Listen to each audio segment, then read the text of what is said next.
Hello student, आज हम mechanism of hormone action पढ़ने जा रहे हैं। इससे पहले हमने गोनेडल हार्मोन्स के बारे में पढ़ा। जो गोनेडल हार्मोन्स हैं, चाहे वो टेस्टिस के हैं, ओवरी के हैं, टेस्टोस्टेरोन है, एस्ट्रोजन है, प्रोजेस्टेरोन है। ठीक है, ये different type of gonadal hormones हमने स्टडी किए थे। आज हम मैकेनिज्म ऑफ हार्मोन एक्शन के बारे में पढ़ रहे हैं। हार्मोन जो कि हम जानते हैं केमिकल मैसेंजर होते हैं, ठीक है, जो कि सेल या किसी ग्लैंड के द्वारा जो है सिक्रीट किए जाते हैं। ये डायरेक्ट जो है ब्लड स्ट्रीम के अंदर रिलीज किए जाते हैं और इनके में कोई डक्ट नहीं होती, जैसे कि हम एक्सोक्राइन ग्लैंड या एंडोक्राइन ग्लैंड पढ़ते हैं। एक्सोक्राइन ग्लैंड के अंदर हम देखते हैं कि डक्ट्स के द्वारा जो है सिक्रीशन होता है, लेकिन एंडोक्राइन ग्लैंड जो है या सेल जो सिक्रीट करते हैं वो डायरेक्टली जो है ब्लड स्ट्रीम में केमिकल को रिलीज कर देते हैं। ये send the message affecting cell, जो कि डिफरेंट या other part of the organism में देखने को मिलता है, वहां पर जाते हैं और अपना इफेक्ट जो है वो शो करते हैं। जो हार्मोन्स होते हैं वो बहुत सारी बॉडी फंक्शनिंग को रेगुलेट करते हैं, चाहे वो ग्रोथ है, रिप्रोडक्शन है, डाइजेशन है।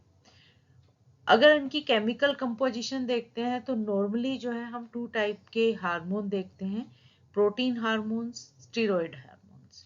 प्रोटीन हार्मोन जो है उनके अंदर वो एक तरह के लिपोफोबिक होते हैं, यानी कि लिपिड के अंदर जो है वो इनसोल्युबल, वाटर के अंदर सोल्युबल होते हैं। वो ब्लड के अंदर जो है इजीली ट्रांसपोर्ट हो जाते हैं। वो अपने जो भी रिसेप्टर, उनको स्पेसिफिक रिसेप्टर होता है, चाहे वो प्लाज्मा मेम्ब्रेन के ऊपर हो चाहे अंदर हो, उनके साथ बाइंड करते हैं और इंट्रासेलुलर सिग्नलिंग जो कैस्काड है वो शुरू कर देते हैं। एड्रेलिन है, नॉन एड्रेलिन हार्मोन जो है प्रोटीन हार्मोन्स के अंदर आते हैं। फिर स्टेरॉयड हार्मोन्स होते हैं जो कि लिपोफिलिक होते हैं और वो वाटर के अंदर सोल्यूबल नहीं होते। तो ये क्या है, क्योंकि ये लिपिड सोल्यूबल हैं तो ये इजीली क्या है प्लाज्मा मेम्ब्रेन को क्रॉस कर लेते हैं और इन साइड में साइटोप्लाज्म के अंदर जो इनके रिसेप्टर होते हैं उनके साथ बाइंड कर जाते हैं और बाइंड करके जो है रिसेप्टर हार्मोन कॉम्प्लेक्स बनाते हैं और फिर वो न्यूक्लियस में एंटर करके न्यूक्लियर में जो जीन एक्सप्रेशन है उसको अफेक्ट करते हैं। हार्मोन की टाइप जो है, अगर उनको एग्जैक्टली केमिकल नेचर देखते हैं कि किन केमिकल से या बने हुए हैं, तो उनको हम 3 क्लास में डिवाइड करते हैं। पहले पेप्टाइड हार्मोन, जैसे कि नाम दिखा रहा है, ये हार्मोन जो है अमीनो एसिड के मॉडिफिकेशन होती है। वो शॉर्ट पेप्टाइड हो सकते हैं, लॉन्ग प्रोटीन चेन हो सकती है अमीनो एसिड, और उनके साथ जो एडिशन में देखेंगे तो कार्बोहाइड्रेट जुड़े होते हैं, इसीलिए उनको ग्लाइको प्रोटीन जो है वो नाम यूज किया जाता है। सेकेंड टाइप के होते हैं लिपिड्स, जिनको स्टेरॉयड हार्मोन बोलते हैं, क्योंकि वो सारे हार्मोन जो है कोलेस्ट्रॉल से सिंथेसाइज होते हैं या इकोसेनोनॉइड के से सिंथेसाइज होते हैं। इनका जो सिंथेसिस है, जो कि लिपिड सिंथेसाइज्ड है, फैटी एसिड से बनते हैं और फास्फोलिपिड की। ठीक है, प्लाज्मा मेम्ब्रेन के अंदर फास्फोलिपिड्स हैं, उनके अंदर क्या है प्रोटीन फैटी एसिड चेन होती है और वहां से जो है लिपिड की सिंथेसिस होती है। मोनोअमीन जो है hormone derived from aromatic amino acid, ठीक है, जैसे फिनाइलएलानिन जो साइक्लिक अमीनो एसिड हम देखते हैं, उनको उनसे डिराइव होते हैं। टायरोसिन है, ट्रिप्टोफैन है। अगर हम उनका मोड ऑफ एक्शन देखते हैं तो दो तरह से वो एक्ट करते हैं। पहला, क्विक एक्टिंग और सरफेस एक्टिंग हार्मोन। ये क्योंकि मेम्ब्रेन को क्रॉस नहीं कर सकते, जितने भी आप प्रोटीन हार्मोन्स को देखते हैं ये मेम्ब्रेन को क्रॉस नहीं कर सकते, तो ये क्या है सरफेस के ऊपर एक्ट करते हैं। और क्विक एक्टिंग होते हैं कि इनका जो रिस्पॉन्स होता है बहुत क्विक होता है। क्यों होता है? क्योंकि साइटोप्लाज्म के अंदर ऑलरेडी जो है इनएक्टिव फॉर्म में एंजाइम होते हैं। ये जैसे ही एक्टिवेट करते हैं वो इनएक्टिव फॉर्म से एक्टिव फॉर्म में कन्वर्ट हो जाते हैं, जो भी फिजियोलॉजिकल चेंज जो है वो होना होता है उसको दिखा देते हैं, इसलिए क्विक एक्टिंग बोलते हैं। इसमें भी दो तरह के हो सकते हैं, टू मैसेंजर, जैसे कि पहला मैसेंजर हार्मोन होता है और सेकंड मैसेंजर जो होता है वो साइक्लिक, एएमपी या जो भी साइटोप्लाज्म के अंदर जो है एक्टिवेट होता है। दूसरी जो है, इसीलिए इसको सेकंड मैसेंजर हाइपोथेसिस का नाम दे देते हैं। एक होती है परमेबिलिटी हाइपोथेसिस, ये ज्यादातर जो इनऑर्गेनिक आयन है, शुगर है, वाटर है, उनके लिए होता है कि वो सिर्फ परमेबिलिटी को चेंज कर देते हैं, जिसके कारण आयन जो है वो मूव कर जाते हैं। तो ये quick acting surface acting hormone होते हैं, ठीक है। दूसरे तरह की अगर बेसिस ऑफ एक्शन में देखते हैं तो हार्मोन जो है लैग पीरियड के अंदर, यानी कि वो एक्ट करते हैं तो उनका जो फंक्शन होता है थोड़ा लंबा चलता है। लंबा चलने का मतलब ये है कि वहां पर सभी जितने भी एंजाइम है वो न्यूली सिंथेसाइज होते हैं, जिसके कारण थोड़ा टाइम जो है वो लैग आउट हो जाता है। तो ये टाइप ऑफ हार्मोन्स है, स्टीरॉयड हार्मोन है, एल्डोस्टेरोन है, कोर्टिसोल है, एस्ट्रोजन, जितने भी हमने गोनेडोल हार्मोन पढ़े हैं वो, और कोलेस्ट्रॉल से बनते हैं। अमाइन जो है एपिनेफ्रिन, नॉन एपिनेफ्रिन जो कि अमीनो एसिड से बनते हैं। ग्लाइकोप्रोटीन जो हमने follicular stimulating hormone, luteinizing hormone, tasty stimulating hormone जो कि कार्बोहाइड्रेट और प्रोटीन से मिलकर बने होते हैं। पेप्टाइड हार्मोन जो होते हैं वो एडीएच, ऑक्सीटोसिन, ट्रिप्टोफैन, ये अमीनो एसिड जो हैं से बने हुए होते हैं। और कुछ प्रोटीन होते हैं जो कि लॉन्ग अमीनो एसिड या पेप्टाइड की चेन होती हैं, ये सब जो है अमीनो एसिड से बनते हैं।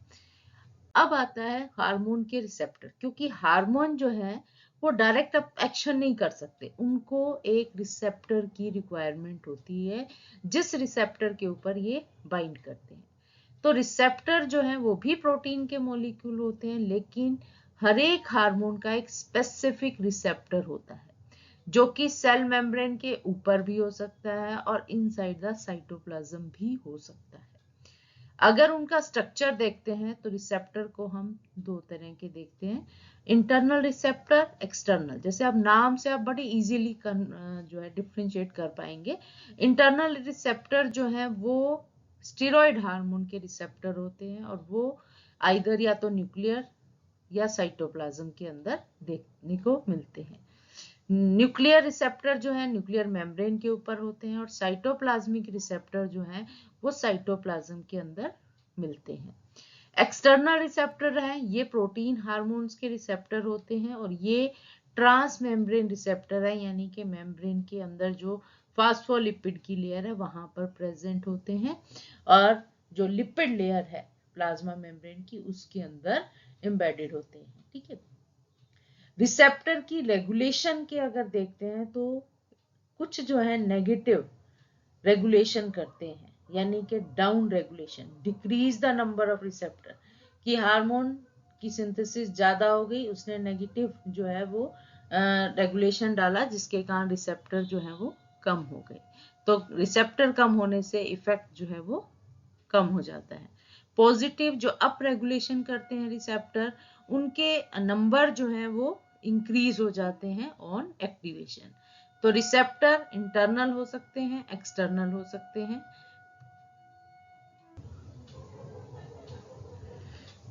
तो receptor internal, external, nuclear, cytoplasmic और सेल मेम्ब्रेन।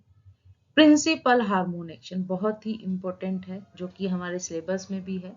प्रिंसिपल क्या कहता है कि हार्मोन जितने भी ट्रॉफिक हार्मोन है, हमने पढ़े रिलीजिंग हार्मोन जो कि हाइपोथैलेमस रिलीज करता है, एक मैसेज देता है पिट्यूटरी को कि अब आपने ये काम करवाना है, तो वो रिलीजिंग फैक्टर है। फिर जो पिट्यूटरी ग्लैंड है वो ऑर्डर देता है कंसर्न ग्लैंड ऑर्गन को, ग्लैंड को, कि तुम जो है रिलीज करो और ये काम करवाओ, तो वो ट्रॉफिक हार्मोन्स होते हैं। तो गोनेडो जितने भी गोनड्स को एक्टिवेट करते हैं, गोनेडोट्रोफिक हार्मोन जो कि एंटीरियर पिट्यूटरी ग्लैंड के द्वारा सिक्रीट किए जाते हैं, उनके स्टिमुलेशन जो होता है अदर इंडोक्राइन ग्लैंड के, जो मान लो प्राइमरी फंक्शन जो ट्रॉफिक हार्मोन का होता है वो यही होता है कि वो कंसर्न एंडोक्राइन ग्लैंड को स्टिमुलेट करे कि तुम अपना हार्मोन जो है वो प्रोड्यूस करो। हार्मोन जो है वो इंटरेक्ट करते हैं तीन तरह से, परमिसिव वे से, सिनर्जिस्टिक वे से, एंटागोनिस्टिक वे से। सिनर्जिस्टिक वे जो इफेक्ट होता है वो क्या होता है, जब दो हार्मोन या 2 से ज्यादा हार्मोन इकट्ठा काम करते हैं तो जो इफेक्ट आता है वो इंडिविजुअल इफेक्ट से ज्यादा होता है। यानी कि 2 हार्मोन ने आपस में मिलकर जो है जो इफेक्ट दिखाया है वो एक हार्मोन जो है सिंगली इंडिविजुअली नहीं दिखा सकता था, तो उसको हम बोलते हैं सिनर्जिक हार्मोन। अब 2 हार्मोन है, ठीक है, ये दोनों इकट्ठा काम कर रहे हैं तो इफेक्ट जो है वो ग्रेटर इफेक्ट को प्रोड्यूस करते हैं। परमिसिव इफेक्ट जब है वो उसमें क्या होता है कि प्रेजेंस, जो फर्स्ट हार्मोन अगर प्रेजेंट है चाहे उसकी क्वांटिटी कितनी भी हो, एक स्मॉल अमाउंट का अगर वन हार्मोन प्रेजेंट है और वो दूसरे हार्मोन के एक्शन के लिए जरूरी है तो सेकंड हार्मोन जो है वो अपना पूरा इफेक्ट जो है वो टारगेट सेल के ऊपर दिखाता है। यानी कि presence of first hormone increase the effect of the second hormone, वो सेकंड हार्मोन के एक्शन को अलो करता है। परमिसिव एक तरह से परमिशन देता है। एंटागोनिज्म भी देखने को मिलता है। एंटागोनिस्टिक इफेक्ट में क्या होता है कि एक हार्मोन जो है अगर वो प्रेजेंट है तो वो दूसरे हार्मोन को अपोज करता है, उसके इफेक्ट को जो है ऑपोजिट इफेक्ट को कोज करता है कि एंटागोनिस्टिक आपस में एक दूसरे से ऑपोजिट वर्क करते हैं। तो कोई भी हार्मोन जो है उसका जो एक्शन है वो कैसा भी हो सकता है। एक ही टारगेट सेल के ऊपर बहुत सारे रिसेप्टर प्रेजेंट होते हैं और ये रिसेप्टर अलग अलग हार्मोन के लिए रहते हैं। तो अलग अलग हार्मोन, अगर 2 हार्मोन प्रेजेंट है वो सिनर्जिक इफेक्ट भी दिखा सकते हैं, परमिसिव भी दिखा सकते हैं, एंटागोनिस्टिक भी दिखा सकते हैं। हार्मोन सिग्नलिंग, जितने भी एक्शन होते हैं उसमें एक सिग्नल जाता है। अब वो सिग्नल जो है वो क्या है, पहला बायोसिंथेसिस ऑफ किसी भी हार्मोन की बायोसिंथेसिस होगी किसी पर्टिकुलर टिश्यू के अंदर, उसकी स्टोरेज है, उसका सिक्रीशन होगा, फिर उसी हार्मोन को टारगेट सेल के पास जो है ले जाया जाएगा, कोई टिश्यू है, ऑर्गन है उसके पास, और रिकॉग्निशन ऑफ हार्मोन। अब जो एसोसिएटेड सेल मेम्ब्रेन होगी या इंट्रासेलुलर रिसेप्टर जो है उस रिसेप्टर को रिकॉग्नाइज करेंगे, क्योंकि हम जानते हैं हर एक हार्मोन का एक स्पेसिफिक रिसेप्टर है, हर एक रिसेप्टर का स्पेसिफिक हार्मोन होता है, ठीक है, वो रिकॉग्नाइज करते हैं। रिकॉग्निशन जब हो जाती है तो वो अपने इफेक्ट को जो है आगे ले जाते हैं और एम्प्लीफिकेशन कर देते हैं सिग्नल की, और सिग्नल ट्रांजैक्शन प्रोसेस बोलते हैं उसको। फिर क्या होता है, जब एक्शन शुरू हो जाता है तो उसकी कंसंट्रेशन है, उसके इफेक्ट को देखते हुए एक फीडबैक आता है हार्मोन प्रोड्यूसिंग सेल के पास कि तुम अपना एक्शन बढ़ा दो या कम कर दो। तो वहां पर हमने देखा कि डाउन रेगुलेशन या अप रेगुलेशन जो है वो देखने को मिलती है, और ये दोनों चीजें जो है, चाहे डाउन रेगुलेशन है चाहे अप रेगुलेशन है, एक होमोस्टैटिक कंडीशन जो है वो बना के रखते हैं। हम यहाँ पर देखिए ये सेल वॉल है, साइटोप्लाज्म है, यहाँ पर हार्मोन जो है उसने इस रिसेप्टर को एक्टिवेट किया, इसको बोलते हैं रिसेप्शन, रिकॉग्निशन। उसके बाद क्या होगा, अंदर चला गया, उसने रिएक्शन प्रोड्यूस करी। सेकंड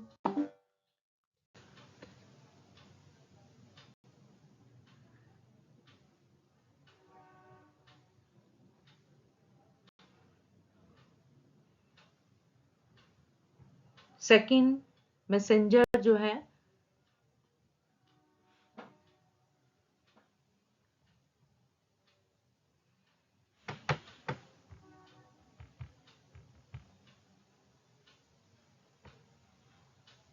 सेकंड मैसेंजर प्रोड्यूस किया, उसने एक्टिवेशन की, सेलुलर रिस्पॉन्स क्रिएट कर दी।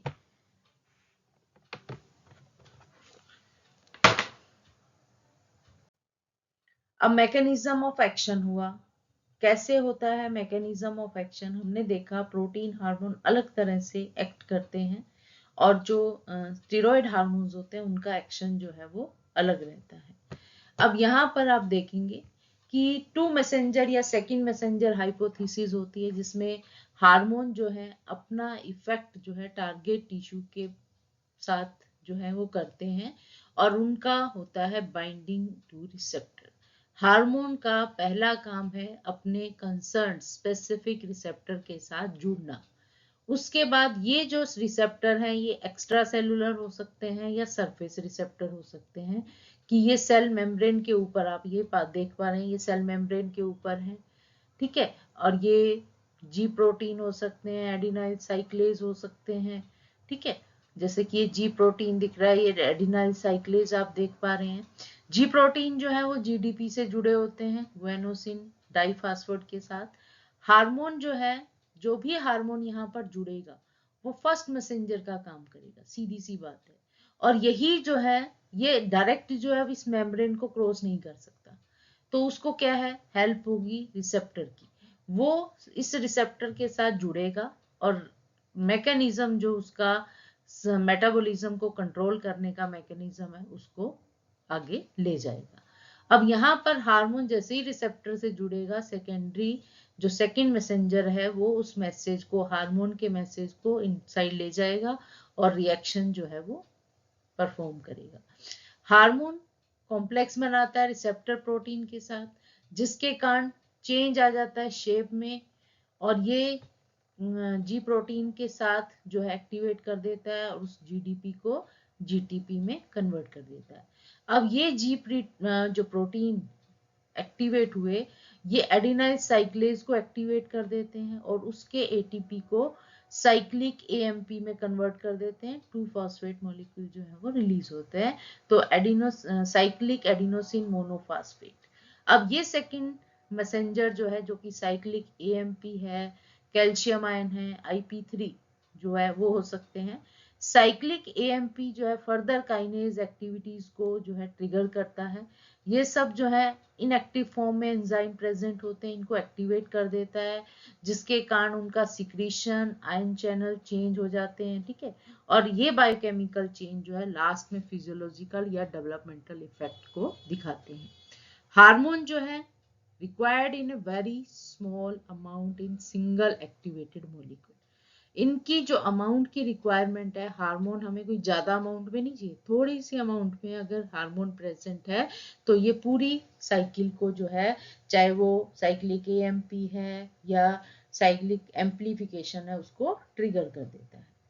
एक्शन ऑफ हार्मोन जो है वो फास्ट होते हैं, ठीक है, क्योंकि सभी एंजाइम इन एक्टिव फॉर्म में ऑलरेडी प्रेजेंट है। जैसे ही हार्मोन एक्टिवेट करता है, सेकंड मैसेंजर जनरेट होता है, वो फर्दर जो है उन रिएक्शंस को, कैस्काड ऑफ रिएक्शंस को करता है और फिजियोलॉजिकल चेंज जो है वो देखने को मिलता है। इसके अलावा परमेबिलिटी हाइपोथेसिस, सेकंड हाइपोथेसिस जो कि क्विक एक्टिंग हार्मोन के लिए देखी थी हमने, वो थी कि हार्मोन जो है रिसेप्टर के साथ बाइंड करता है, जो कि सेल मेम्ब्रेन के ऊपर, अब ये क्रॉस नहीं कर सकते मेम्ब्रेन को, लेकिन जैसे ही हार्मोन रिसेप्टर के साथ जुड़ता है, मेम्ब्रेन के अंदर एक मोलिकुलर स्ट्रक्चरल चेंज आ जाता है, एक मॉडिफिकेशन हो जाती है, जिसके कारण उसकी परमेबिलिटी में चेंज हो जाता है। और कुछ नहीं चेंज होगा, हार्मोन अंदर नहीं आएगा, वो परमेबिलिटी को चेंज कर देगा। अब वो परमेबिलिटी इनऑर्गेनिक आयन के लिए हो सकती है, शुगर के लिए हो सकती है, अमीनो एसिड के लिए हो सकती है, वाटर के लिए हो सकती है। अब ये क्या करते हैं, जैसे ही इनकी परमेबिलिटी चेंज हुई, ये मेटाबॉलिज्म को अफेक्ट कर देते हैं उस टारगेट सेल की। अब जैसे एग्जांपल है इंसुलिन का, इंसुलिन जो है जैसे ही ग्लूकोज का लेवल एलिवेट होता है, बढ़ता है, ठीक है, ये क्या करता है, इंसुलिन जो है ग्लूकोज को इन्फ्लक्स कर देता है, ग्लूकोज की मेटाबॉलिज्म को बढ़ा देता है। अब ये सारी चीजें जो है बढ़ जाती हैं और फिर से वापस जो है उसी लेवल पर जो है वो पहुंच जाता है। ऐसे ही आपने जब एक्सक्रीटरी सिस्टम में पढ़ते हैं कि जो वैसोप्रेसिन होता है कैसे वाटर की रीअब्जॉर्प्शन बढ़ा देता है कलेक्टिंग ट्यूब्यूल्स के अंदर, जिसके कारण बॉडी के अंदर वाटर की रिटेंशन हो जाती है और कंसंट्रेटेड यूरिन जो है रिलीज होता है जब बॉडी के अंदर वाटर का लेवल कम हो जाता है। तो ये परमेबिलिटी इफेक्ट आती है, जिसके कारण जो है हमें फिजियोलॉजिकल चेंज दिखने को मिलता है। अब ये जो जितने भी परमेबिलिटी वाले जो हाइपोथेसिस हैं, वो सेल ऑर्गेनेली जैसे माइटोकॉन्ड्रिया या न्यूक्लियस के ऊपर अपना इफेक्ट नहीं शो करते हैं। Mechanism of action of steroid hormone, अब लिपोफिलिक हार्मोन है, जो स्टेरॉयड हार्मोन है जो कि कोलेस्ट्रॉल से डेवलप होते हैं, उनका एक्शन जो है वो थोड़ा लेट जो है वो खत्म होता है, टाइम लेता है उसमें। और यहाँ पर क्या है, लिपोफिलिक है, लिपिड में सोल्यूबल है, वाटर में इनसोल्यूबल है, तो मेम्ब्रेन को क्रॉस कर लेते हैं। अब ये जैसे ही मेम्ब्रेन को क्रॉस कर लेते हैं ये साइटोप्लाज्म में आ जाते हैं। साइटोप्लाज्म में इनके रिसेप्टर प्रेजेंट होते हैं, ये हार्मोन उन रिसेप्टर के साथ जुड़कर रिसेप्टर हार्मोन कॉम्प्लेक्स बना लेता है और ये कॉम्प्लेक्स न्यूक्लियस में जाता है और न्यूक्लियस में जो है क्रोमेटिन के साथ जुड़कर जो mRNA ट्रांसक्रिप्शन को अफेक्ट करता है, जिसके कारण जो जीन एक्सप्रेशन है, जो प्रोटीन सिंथेसिस है, वो अफेक्ट हो जाता है। यानी कि वो नया प्रोटीन बनाता है जो कि अपना एक्शन जो है वो दिखाता है। ठीक है, तो यहाँ पर जो एक्शन है वो थोड़ा स्लो है। क्यों है? क्योंकि इसको लैगिंग एक्शन भी बोलते हैं, क्योंकि यहाँ पर कोई एंजाइम बना नहीं हुआ है। यहाँ पर क्या है, इस जीन एक्सप्रेशन के द्वारा जो है प्रोटीन सिंथेसिस होना है, वो लंबा प्रोसेस है, जिसके कारण ये प्रोसेस स्लो होता है और थोड़ा लंबा चलता है। ये था हार्मोन एक्शन। Thank you.